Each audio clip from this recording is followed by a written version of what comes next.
Star news Marathi, नवे पाऊल नवी दिशा। गोपीचंद पडळकर यांची रोहित पवारांवर टीका। माथाडी कामगार नातूच्या हत्या प्रकरणी भाजप आमदार गोपीचंद पडळकर यांनी घेतली सांगली पोलीस अधीक्षक व बंडगर कुटुंबाची भेट। घर बांधायचंय, मग आता शहरात कशाला जायचं? कारवे येथील कृष्णानंद स्टील घेऊन आलाय शहरापेक्षाही स्वस्त होलसेल आणि रिटेल दर। आमच्याकडे JSW पत्रा, Apollo pipe, UltraTech cement, Kalika सळी, वाळू, बीट आणि फॅब्रिकेशनचं सर्व साहित्य एकाच ठिकाणी मिळेल।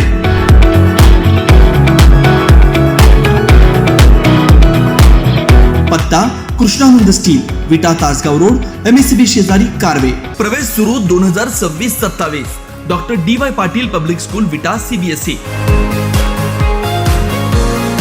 नर्सरी, LKG, UKG, पहिली ते 10वी, रोबोटिक्स, प्रत्येक क्लासमध्ये smart board, school ERP app, abacus, आधुनिक प्रशस्त science lab, science Olympiad, NTSC, MTSC, NSSC scholarship परीक्षा तयारी। 8वी पासून IIT, JEE, नीट फाउंडेशन कोर्स बॅच सुरू। 50,000 स्क्वेअर फूटचं भव्य मैदान, amusement park, taekwondo, yoga, skating, धनुर्विद्या, संगीत, गिटार, डान्स। संपर्क करा। तो महत्त्वाचा प्रश्न आहे, मेळावे चालू राहतील। तुमच्यासह अनेक आमदार महाराष्ट्रातले आहेत, त्यांचा पाठिंबा आहे। मुळामध्ये विषय समजून घ्या। जयंत पाटील हा राज्याचा अर्थमंत्री होता, बरोबर, हे तर तुम्हाला मान्य आहे। अर्थमंत्र्याला एवढी तर अक्कल पाहिजे, राज्य पुढं कसं जातं। राज्यामध्ये पायाभूत सुविधा असल्याशिवाय राज्य पुढं जात नाही। मग त्यासाठी काय पाहिजे? त्यासाठी विमानतळ पाहिजे, त्यासाठी काय पाहिजे? बस डेपो चांगले पाहिजेत। बस डेपो चांगले असतील तर त्यासाठी काय पाहिजेत? रस्ते चांगले पाहिजेत। तुम्हाला औद्योगिकरण करायचं आहे तर तुम्हाला हायवे चांगले पाहिजेत।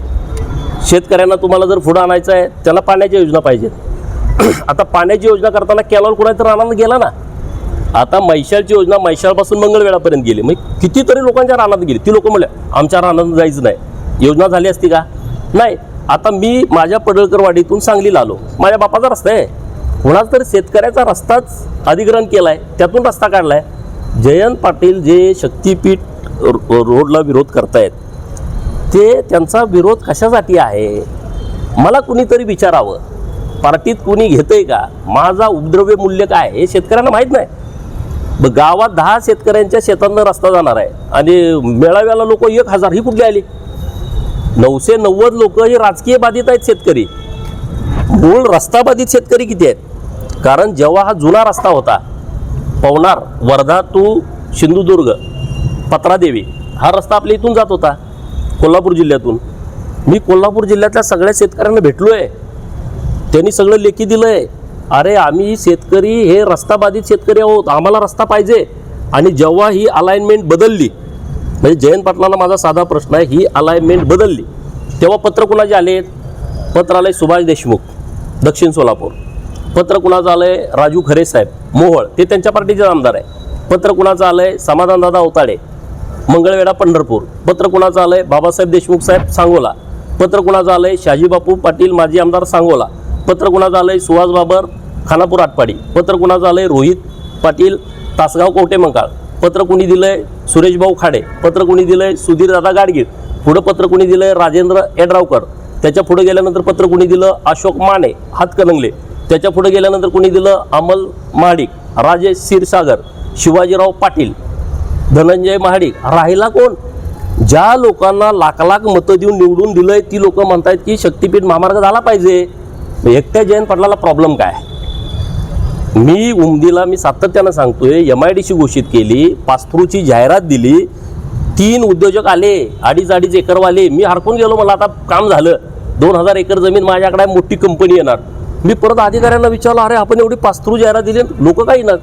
ते म्हणले येत नाहीत का? रस्ता नाही। म्हणलं कसं? हे आहे की म्हणलं आहे, इथून JNPTला 5 तासात माल गेला पाहिजे, हे जयंत पाटलाला कळत नाही। कशासाठी तुम्ही हे करताय? शेतकऱ्यांचं हित, हां, लोकांना तुम्ही ह्यावर बोला ना, शेतकऱ्यांना दर चांगला मिळाला पाहिजे, जमीन जाते त्यांना काहीतरी वेगळं काहीतरी चांगली स्कीम मिळाली पाहिजे, ह्याच्यावर तुम्ही बोला ना। रस्ता होऊ देणार नाही, रस्ता होणार, शेतकऱ्यांना विश्वासात घेऊन हा रस्ता होणार, शेतकऱ्याचं हित जोपासून हा रस्ता करणार। कारण देवाभाऊ संवेदनशील आहेत, ते कुणावरती अन्याय करणार नाहीत। अरे मुंबई टू नागपूर रस्ता झाला, कोकण मुंबई टू गोवा होतोय, आणि हा जर त्रिकोण तयार झाला महाराष्ट्राचा, हा विकासाचा त्रिकोण होणार आहे। ह्याच्यामध्ये राजकीय कुणी बाधा आणू नये. ज्या शेतकऱ्यांचं ह्यामध्ये नुकसान होणार आहे आम्हालाही माहीत आहे. धरणं लोकांची बांधली, गावाच्या गावं उठली, ती लोक काय बोलली, अरे आज पण त्यांना अजून जमीन मिळाली नाही, आज त्याला पण एवढी लोक सुखी झाली. तुम्ही कोयना डॅममध्ये किती गावं गेली, चांदोली धरणामध्ये किती गावं गेली, राज्यातली जेवढी धरणं झाली 50-50, 30-30, 40-40 गावं उठलेत. हे लोकांच्यासाठी झालं ना. त्या लोकांनी काय बोलले. आता हा शक्तीपीठ महामार्ग करताना जयंत पाटलांनी थोडा जरा विचार करून ही सगळी भूमिका घेणं आवश्यक आहे. तुम्ही म्हणे 8 वर्ष 8 वेळा का 9 वेळा काय इथे अर्थसंकल्प मांडला, फॉरेन रिटर्न आहे, हे शिकला का तुम्ही. रस्ता होऊ द्यायचा नाही. अरे तुम्हाला साधा ईश्वरपूर टू सांगली रस्ता करता आला नाही, तुम्ही कशाला गप्पा मारताय. लोकांच्या कामरा घायला आल्या, मणक्याचे ऑपरेशन किती लोकांचे झाले. आज त्या रस्त्यावरून तुम्ही 40 मिनिटात येत आहे, 40 मिनिटात येत आहे. अरे रस्ते पाहिजेत ना आपल्या सर्वांसाठी. आणि त्यामुळं तिथल्या शेतकऱ्यांना मला विनंती करायची आहे, हे सगळं राजकीय आहे.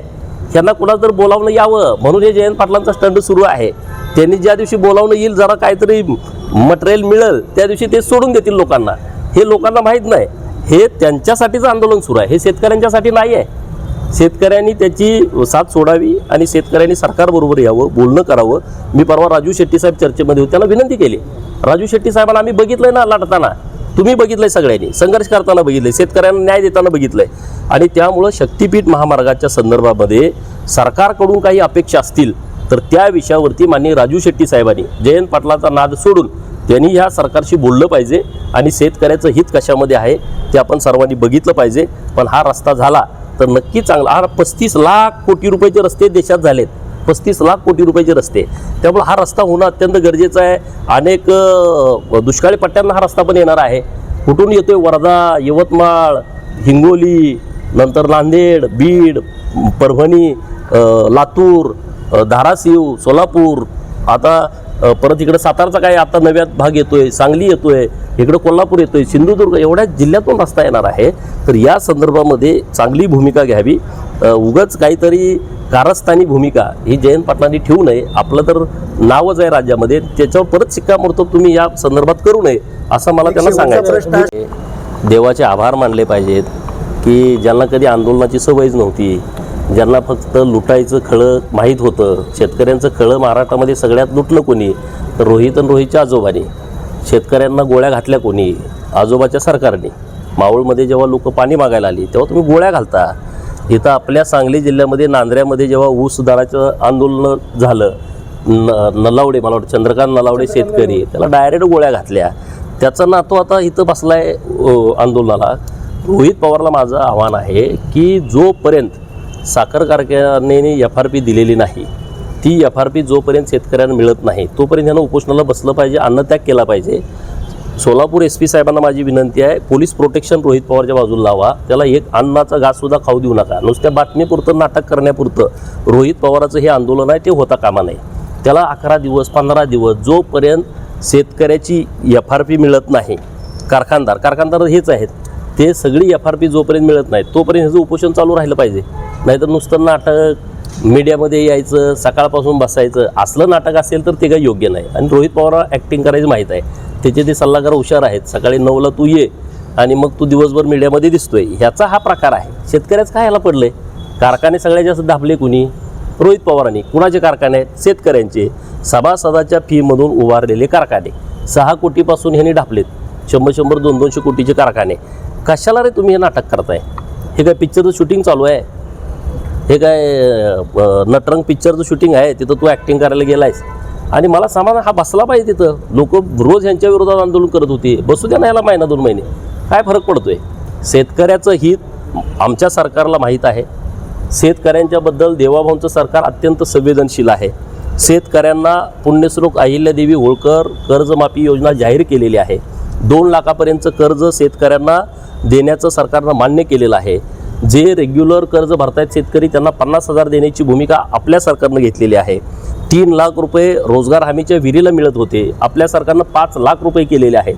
शेतामध्ये जायला लोकांना पानंद रस्ते नव्हते. मातोश्री पानंद योजनेच्या माध्यमातून 100-100 किलोमीटर रस्ते प्रत्येक विधानसभा मतदारसंघात माननीय मुख्यमंत्री महोदयांनी दिलेले आहेत. त्याच्या पुढं एक पाऊल टाकून बळीराजा पानंद योजना ही आता नव्यानं सरकारनं आणलेली आहे. त्या योजनेच्या माध्यमातून परत 10-20 कोटी रुपये प्रत्येक विधानसभा मतदारसंघाला पाणंद रस्त्यासाठी दिलेले आहेत. हे शेतकऱ्यांच्यासाठी केलेलं आहे. ज्या शेतकऱ्यांना रस्ते मिळत नव्हते, ज्यांना तहसीलदारांच्याकडे जाऊन केस घालावी लागत होती, वकिलाचे पैसे द्यावे लागत होते, तहसीलदारांच्याकडं हेलपाटे घालावे लागत होते, तहसीलदारांनी निर्णय दिला का प्रांताचा निर्णय दिला का ॲडिशनल कलेक्टर निर्णय दिला तर आयुक्तांनी निर्णय दिला तर राज्यमंत्री महसूल, राज्यमंत्र्यांनी दिला का कॅबिनेट मंत्री महसूल, परत खालच्या कोर्टात यायचं. हे बंद करून टाकलं. शेतकऱ्याच्या 7 बाऱ्यावरती इतर हक्कामध्ये रस्ताच नोंद करून टाकला आहे. सार्वजनिक रस्ते जेवढे अडवलेले आहेत ते रस्ते जर मोजायचे असतील, सरकारनं आपला निर्णय केला आहे, सार्वजनिक रस्ता मोजताना मोजणी फीसुद्धा सरकारच देत आहे. पोलीस प्रोटेक्शनची गरज पडली, आपलं सरकार पोलीस प्रोटेक्शनचं पैसेसुद्धा आता घेत नाही, त्यांना माफ करून टाकलेलं आहे.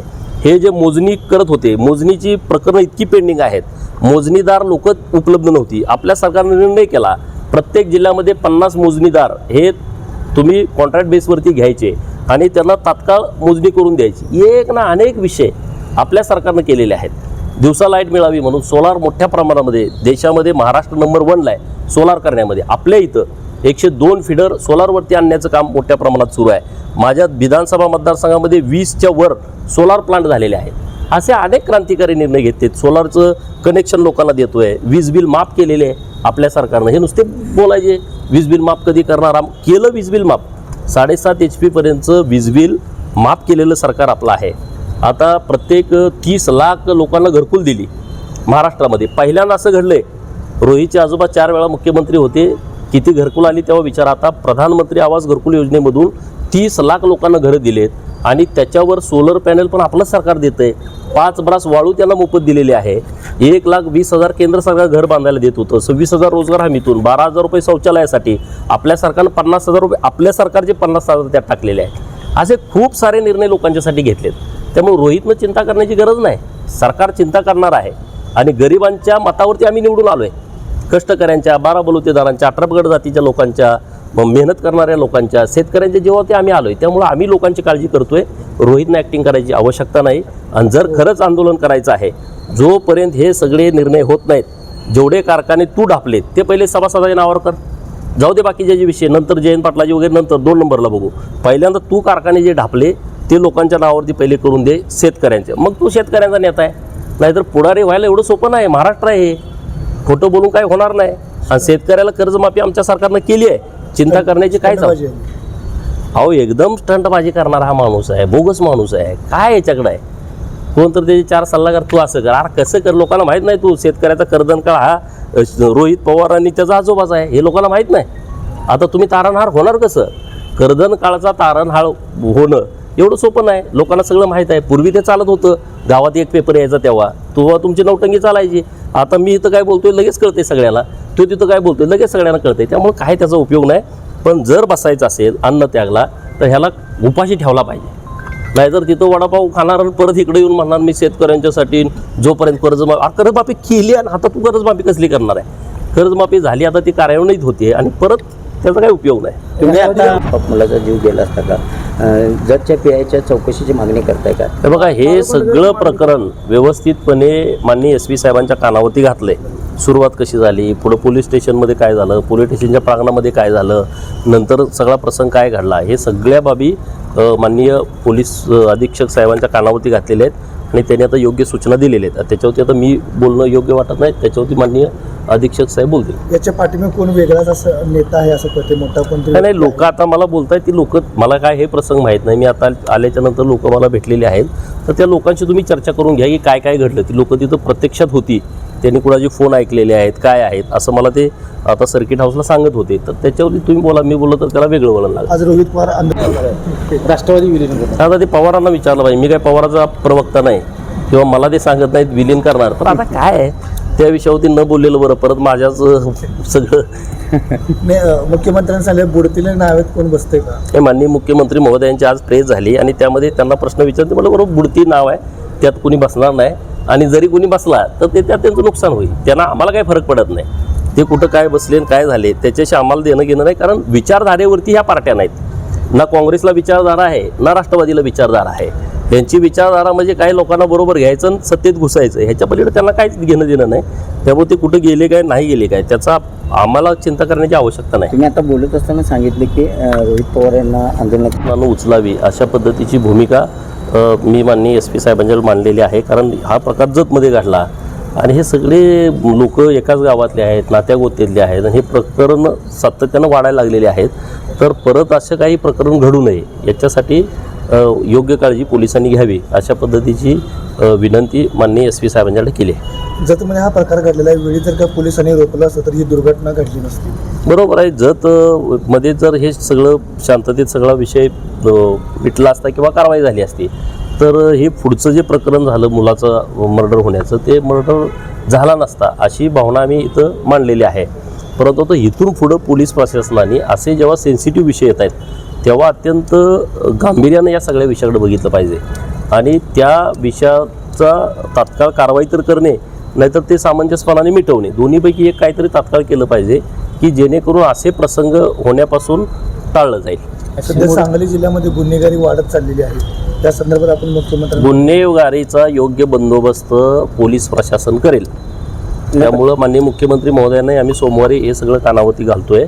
पण तरीसुद्धा पोलीस प्रशासनाने चांगली तयारी करावी आणि हे जे सगळे गुंडगिरी करणारी लोक आहेत सांगली शहरामध्ये ग्रामीण भागामध्ये त्यांच्यावरती वचक असावी, त्यांच्यावरती योग्य आणि कडक कारवाई करावी अशी मागणी माननीय SP साहेबांच्याकडे मी केली.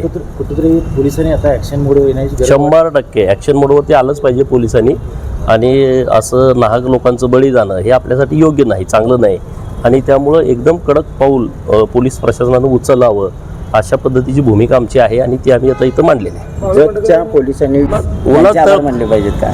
यांना त्यांना उन्हात तळपू द्या ना, काय बिघडतंय होय? येशीत किती वर्ष झाली आहेत, आम्हीच रस्त्यावरती बसावं, आम्हीच आंदोलन करावं असं काय? आता विरोधी पक्षात आंदोलन केलं पाहिजे पण आंदोलन करताना तुम्हाला कळलं पाहिजे आपण कुठलं आंदोलन करतोय. अन्याय करणारे तुम्हीच आणि परत आता त्याच विषयावर तुम्ही न्याय मागताय. मग शेतकरी काय विसरलेत का पहिलेच प्रकरण?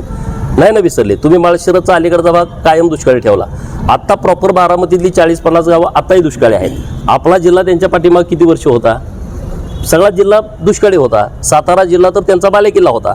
सातारा जिल्ह्यामध्ये मान, खटाव, फलटण, कोरेगाव, पलीकडचा खंडाळा सगळं तुम्ही दुष्काळी ठेवलं ना.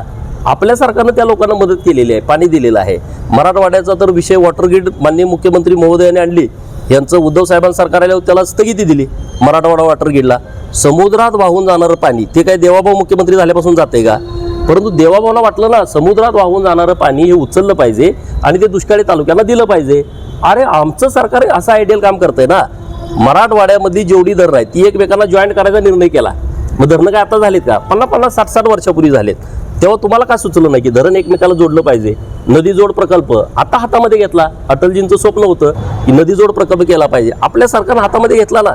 त्यामुळं शेतकऱ्यांच्या बाजूचंच सरकार आहे.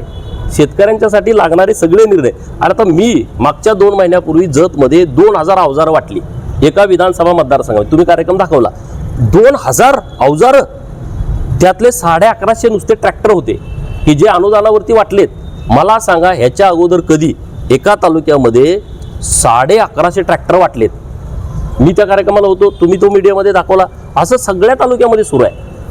त्यामुळं रोहितला करू द्या, तुम्ही दाखवा, पण त्याचं काय शेतकऱ्यांच्या बाजूचा कळवळ आहे म्हणून ते आंदोलन नाही.